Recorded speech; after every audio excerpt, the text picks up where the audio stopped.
মা, আপনি তো বড়, তাই না? আপনি কিছু বললেন না? আপনিও বুঝলেন না? বৌমা পরিবারের সম্মান, মা, সম্মান। শাশুড়ি বৌমাকে সংসারের দায়িত্ব দেয়, আর বৌমা বংশধর। তনু কি দিতে পারবে?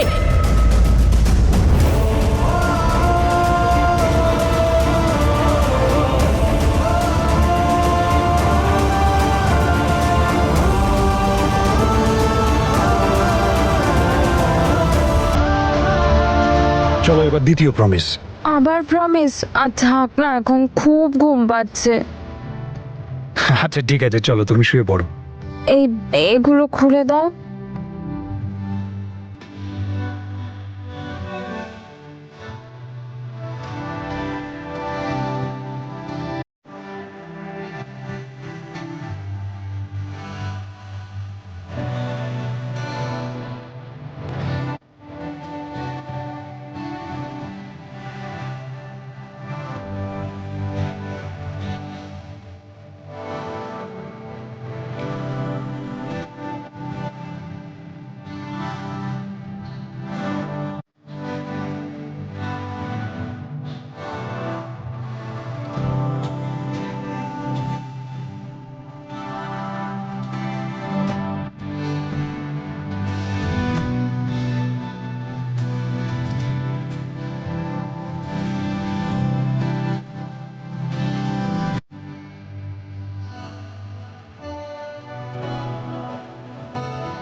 চলো শুয়ে পড়ো। আমার বালিশ? ওটা তো আমি ভুলেই গেছি, আমি নিয়ে আসছি না। এক্ষুনি। তো তুমি যেও না, আবার সবাই বকবে তোমায়। তা না হলে তুমি শোবে কি করে? বালিশ ছাড়াই। হ্যাঁ, এটা কিভাবে হতে পারে? আমি আমার তনুকে বিনা বালিশে শুতে দেবো?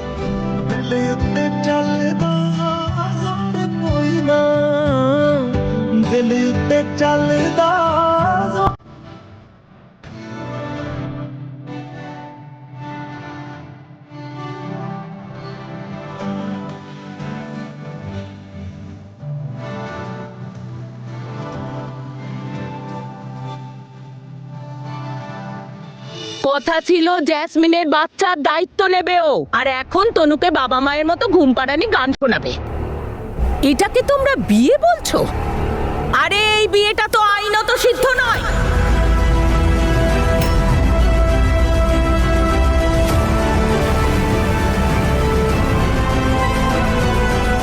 আমাদের গ্রামে এইরকমই মানসিকভাবে অসুস্থ একটা ছেলের বাবা মা বিয়ে দিয়ে দিয়েছিল। কোর্টও এই বিয়েটাকে মানেনি, আর বিয়েটা খারিজ হয়ে গিয়েছিল। নাবালিগদের বিয়ে বেআইনি মানা হয়, জানো তো? কারণ তারা বোঝে না। সেই জন্য মানসিকভাবে অসুস্থ মানুষদের বিয়েটাকে আইনত মানা হয় না। তাই জন্যই এই ধরনের বিয়ে আইনের চোখে অপরাধ, বুঝলে? তাই বলছি এই বিয়েটা বিয়ে নয়, এটা ছেলে খেলা। চুপ করো। কখন থেকে দেখছি কথা বলেই যাচ্ছ। তোমার মনে যা চাইছে তাই বলছো, কিন্তু আমি তোমাকে একটা কথা বলে দিচ্ছি, তুমি যেটা ভাবছো সেরকম কিচ্ছু হবে না। ওপরওয়ালা সব ভালো করবেন, তনু তাড়াতাড়ি ভালো হয়ে যাবে। এখনো সময় আছে, যা ভুল করেছো সেটা শুধরে নাও।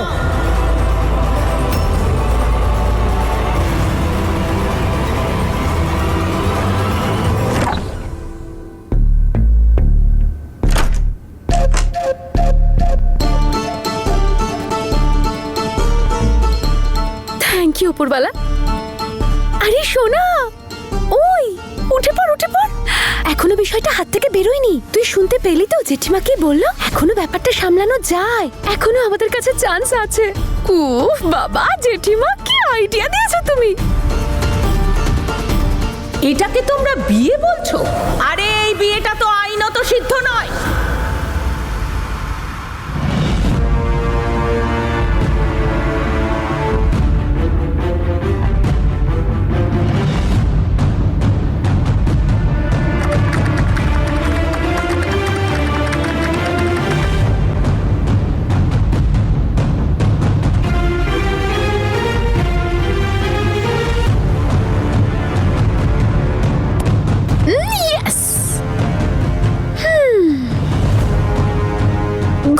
তনু, আজকের রাতটা ঘুমিয়ে নে তুই বীরের সাথে, কারণ তোর এই বিয়ে বিয়ে নাটকটা না বেশি দিন আর টিকবে না, বুঝলি?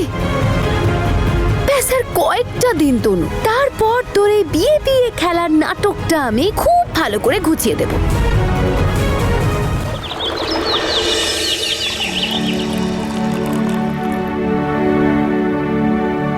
শুনেছি ছেলেরা নাকি বিয়ের পর সংসারী হয়ে যায়। কি ব্যাপার বীর, সকাল সকাল বউয়ের জন্য চা বানাচ্ছিস নাকি? এইটুকু তো করতেই হয় বলো। আচ্ছা, যে কাজটা স্ত্রী হওয়ার জন্য ওর করা উচিত সেই কাজটা তুই করছিস। কতদিন আর উল্টো গঙ্গা বইবে বীর? যতক্ষণ তোমাদের চিন্তাধারা না পাল্টায়।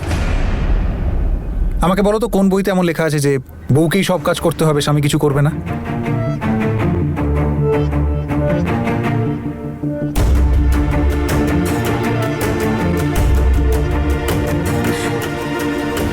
শুধু এটাই দেখার বাকি ছিল দিদি, আর সবকিছু তো দেখিয়েই দিয়েছে তোমার ছেলে। লোকে বউকে বাড়িতে আনে বাড়ি সামলানোর জন্য, আমার ছেলে বউকে নিয়ে এসেছে ওকে সামলাবার জন্যে।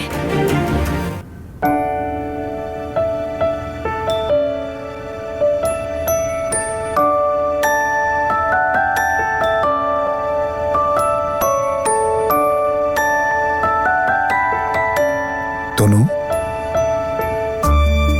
তনু,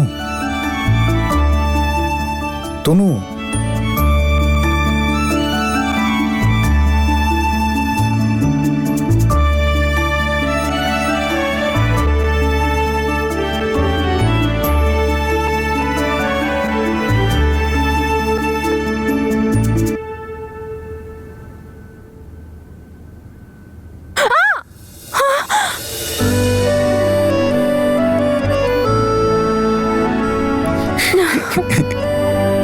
গরম চা। চা আমার জন্য? হ্যাঁ, তুমি বানিয়েছো? খেয়ে বলো তো আমি পাশ করলাম না ফেল?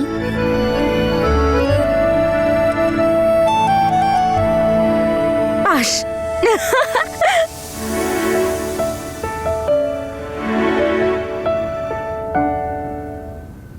মা, তুমিও বসো না, সবার সঙ্গে ব্রেকফাস্ট করে নাও। যার বাড়িতে ছেলে মেয়েদের সর্বনাশ হয়ে চলেছে সেই মায়ের গলা দিয়ে খাবার নামে না। ওখানে আমার ছেলেটা ওই রোগীটার জন্য সবকিছু ভুলে বসে আছে, আর আমি এখানে বসে খাবার খাবো? হ্যাঁ, এই নাও তনু, যাও গিয়ে স্নানটা করে নাও তাড়াতাড়ি, যাও। তনু, আরে টাওয়েল।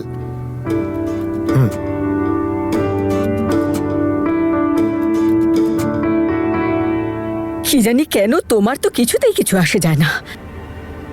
তাহলে কি করব? তুমি বলে দাও, বউ হয়ে তো এসেছে, মেনে তো নিতেই হবে। আর জ্যাসমিন আর ওর সন্তানের জন্য আমাদের কোনো দায়িত্ব নেই? ওকে আমরা কি করে ভুলতে পারি মা? আপনি জানেন তো ও নিজের জন্য পাত্র খুঁজছে। সেটারও উপায় বেরোবে। আপাতত শান্ত হও। জাসমিন আর ওর সন্তানকে নিয়ে সবাই চিন্তা করে, ছোট ছোট বিষয় নিয়ে রেগে গেলে চলবে কি করে? তুমি বসো বসো, আরাম করে পরোটা খাও আর সমাধান খোঁজো। যেদিন সমাধান পেয়ে যাবে ছেলেটা সর্বনাশের, সেদিন আমায় বলে দিও। আর যদি এর থেকেও বেশি শান্তি চাও না, আমি চলে যাচ্ছি বাপের বাড়ি, কারণ এখানে থাকলে আমার সন্তানের কষ্ট তো দেখতে পারবো না। কিছু না কিছু তো বলেই দেবো। আরে দেখলে তো, যা ভয় পাচ্ছিলাম তাই হলো তো। দাঁড়াও দিদি, দিদি। তবে দেখ বাবা, বৌমা তো ঠিকই বলছে, জ্যাসমিনকে তো বোঝাতেই হবে। কোথায় গেছিলি সকাল সকাল? আরে মিষ্টি কি আনন্দে! আরে ওসব পরে হবে মা, আগে একটু মিষ্টি খাও। নাও নাও নাও, খাও খাও। আরে ঠাম্মি, নাও নাও, মিষ্টি খাও খাও। তোমাদের সবার জন্য গুড নিউজ আছে জেঠিমা, মিষ্টি খাও। Good news? ভালোই হয়েছে, কাল থেকে শুধু খারাপই দেখছি, খারাপই শুনছি। বল কি গুড নিউজ আছে? মা, জেঠিমা, ঠাম্মি, তোমাদের জ্যাসমিন একটা ভালো ছেলে পেয়েছে।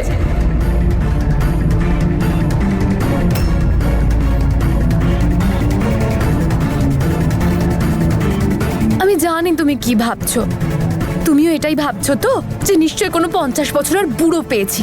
না মা, ওপরওয়ালার কৃপায় আমার ভাগ্যটা ভালোই, একটা হ্যান্ডসাম সুন্দর দেখতে ছেলে পেয়েছি। আমি তোমাকে ছবি দেখাচ্ছি, দাঁড়া। কোথায় গেল? দারুণ হ্যান্ডসাম কিন্তু, দেখো।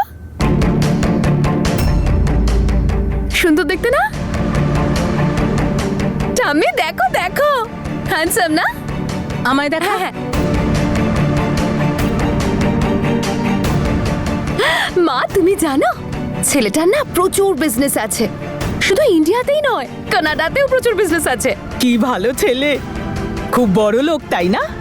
জামাই একদম হিরো। জাসমিন, তুই এত তাড়াতাড়ি কি করে সিদ্ধান্ত নিলি যে ছেলেটা ভালো? তুই তো নিজেও এখনো দেখিসনি। মা, আর কত অপেক্ষা করব? তুমিই বলো না, কতদিন? ছেলেটার দুটো গুণ তো তোমরা দেখতেই পেয়ে গেছো, আমার মধ্যে তো সেইটুকুও নেই। আর এটাই কি যথেষ্ট নয় যে আমি প্রেগনেন্ট, বিধবা, এই সব কিছু জানার পরে ও আমাকে বিয়ে করতে রাজি হয়ে গেছে? আমি আর ভালো ছেলে খোঁজার সময় পাবো না মা, সরি। জ্যাসমিন, তোমার জন্য বাইরে এটা কেউ রেখে গেছে। হ্যাঁ, এটা আমি আনিয়েছি। ঠিক আছে, তুই যা। মা, এটা আমি আনিয়েছি। আসলে সবকিছু এত তাড়াহুড়ো করে হয়ে গেল যে আমি কংগ্রাটসই করতে পারলাম না বীর আর তনুকে ওদের বিয়ের জন্য। কে জানে বীর আমার ব্যাপারে আবার কি সব ভাবছে। ও ভাবছে যে ওদের বিয়েটা দেখে আমি হিংসায় জ্বলে পুড়ে মরছি। যাকে, এটা আমি আনিয়েছি, ওদেরকে দিয়ে আসি। হ্যাঁ, বীর আর তনু দুজনকেই খুব খুশি হবে বলো ওরা। আর ওরা এটাও বুঝতে পারবে যে আমি ওদের দুজনের বিয়েটা নিয়ে কতটা খুশি। জেঠিমা, অনেক হয়েছে, আর কতক্ষণ দেখবে ওর ছবিটা? দাও ফোনটা আমায় দাও। আচ্ছা, চললাম আমি, বাই। জাসমিন শোন, আমার জাসমিনের ওখানে যাওয়া উচিত নয়। বীরের মার এমনি মন খারাপ। চল সোনা, এবার আমরা যাব তোর ঠাম্মি দাদুর বাড়ি। ওদের বাড়ি বম ফেলতে। বোম।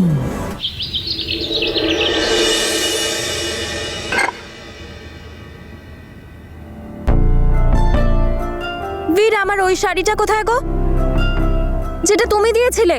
কোন শাড়ি তনু? আরে ওই লাল শাড়িটা।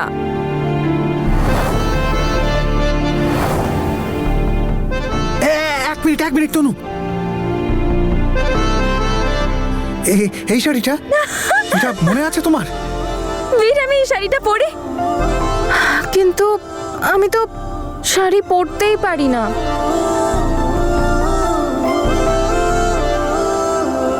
আমি আছি তো, আমি তোমায় পরিয়ে দেবো, চলো।